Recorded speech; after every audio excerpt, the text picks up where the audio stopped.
Here's my spoiler-free review for Guardians of the Galaxy Volume 3. So after seeing this movie a few days ago, my initial rating for it was a 9.8 out of 10. I almost called it a perfect movie, but I did have a couple of nitpicky issues. But I've thought about it a lot since then, and you know what? I'm actually willing to call this movie a perfect 10 out of 10, and here's why. Getting the obvious things out of the way, the acting, the story, the visuals, and the soundtrack were all flawless. The relationships and story arcs that we've grown to love over these last 10 years are perfectly wrapped up in this movie. Honestly, I think it's about time that everybody accepted that James Gunn is the greatest comic book movie director of all time. I mean, seriously, this man just wrapped up like 10 or more storylines and character arcs in this movie and still found time to introduce us to 2 new characters and give them their own special moment to shine. The craziest thing is that not a single moment felt rushed or jam-packed or like there was too much going on. In my opinion, this movie was perfectly paced between what was going on right now and the flashbacks of Rocket's past. And that brings me to my next topic. Rocket's backstory just by itself needs a moment in this video to be appreciated because holy shit.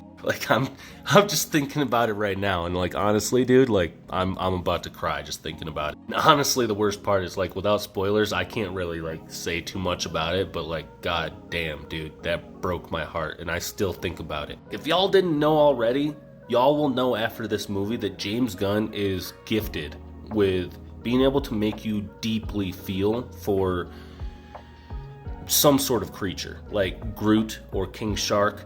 And in this movie, there's just an abundance of these creatures that make you want to weep. I came home from this movie and hugged my dog for 10 minutes straight. I was like, dude, nothing bad is ever gonna happen to you, buddy. This is Morty.